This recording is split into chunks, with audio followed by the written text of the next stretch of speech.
several countries in West Africa and Central Africa have recorded severe floods in the past week. Heavy rains in Niger have killed at least 55 people and left 53,000 homeless. The worst hit regions are Maradi in the southeast, Agadez in the northern part of the desert, and the capital Niamey. Just this week, residents of several neighborhoods in Cameroon's commercial capital, Douala, woke up to waist-deep floodwaters. This followed torrential rains that battered the city for over 24 hours. This is one of the worst floods the city has seen in recent years. Flooding has left hundreds of people homeless, underwater, and cut off main roads, causing massive traffic jams. Water has flooded everything. In order for me to cross over there with my motorbike, I had to put my feet on the handlebar. It is deplorable. I've not slept since. We slept outside. No one slept. From midnight, we were on higher ground, up there just in case. All our belongings stayed there. Look at what is going to happen to it. Do we have to start all over again? Well, for more on that story, we're joined by Pierre Danladi, Operations and Programs Coordinator, Delegate at the International Federation of Red Cross and Red Crescent Societies. Thank you so much for joining us, Pierre. Pierre, how bad is the situation in Niger and Cameroon? Could you just speak to us about what's happening on the ground there? Yes, thank you very much for your Mr. Nicole.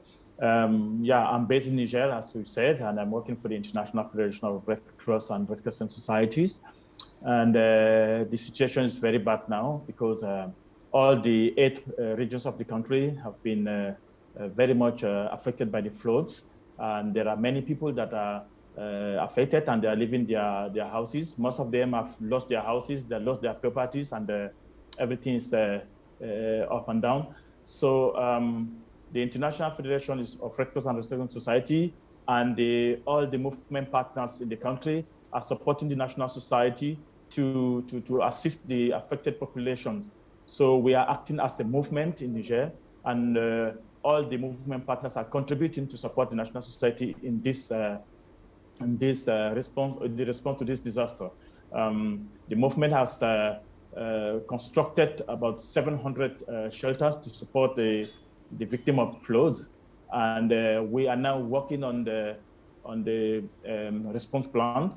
And the national society is also requesting for a draft to support the affected population in some of the areas.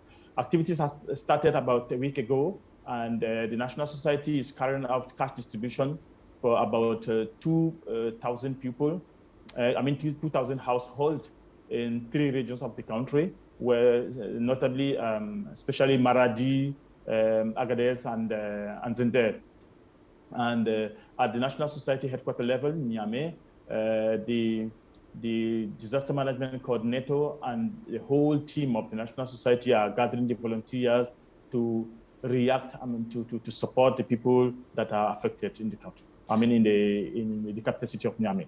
Pierre, with you talking about disaster management, just speak to us about what you think can be done to prepare for such situations in the future.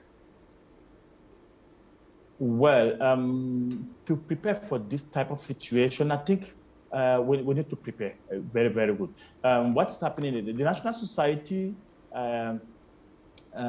developed what they call early action protocol.